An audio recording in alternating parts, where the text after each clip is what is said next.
వెళ్ళిపోవడం ఏంటి అసలు ఏం జరుగుతుంది? సహజం. ఇప్పుడు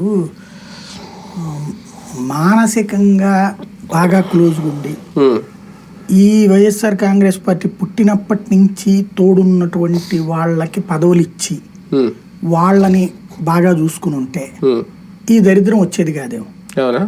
అలా అనుకోవడానికి కూడా లేదు. 23 మంది ఎమ్మెల్యేలు ఎందుకు వెళ్ళిపోయారు? ఎమ్మెల్యే టికెట్లు ఇచ్చాక అప్పుడు.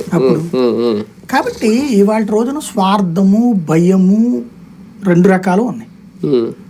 వ్యాపారస్తులు, పారిశ్రామికవేత్తలు, కాంట్రాక్టర్లు, వీళ్ళు రాజకీయ నాయకులుగా ఉన్నంతసేపు ఈ సమస్య వస్తూనే ఉంటుంది.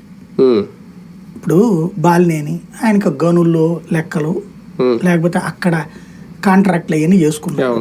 దాంట్లో ఇప్పుడు ఈ ప్రభుత్వం మారిన తర్వాత వెంటాడుతోంది కాబట్టి తననో తన వాళ్ళనో రేపు పొద్దున కేసులు అవుతాయి. ఆ లెక్కలన్నీ చెప్పేవాడు కదా, ఆయన పేరేంటి అక్కడ ఉన్న ఎమ్మెల్యే చెప్పుకొచ్చేవాడు కదా, దామచర్ల, ఇప్పుడు ఎమ్మెల్యే కదా ఆయన. మరి ఇప్పుడు ఏమి యాక్షన్ ఏం చేయలేదే, ఎందుకని?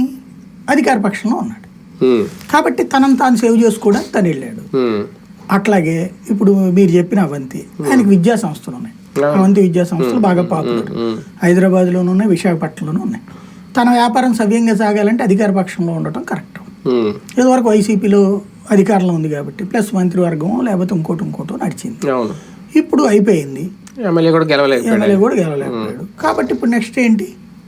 కాస్త మళ్ళీ ఏ జనసేనకో మూవ్ అవ్వచ్చు.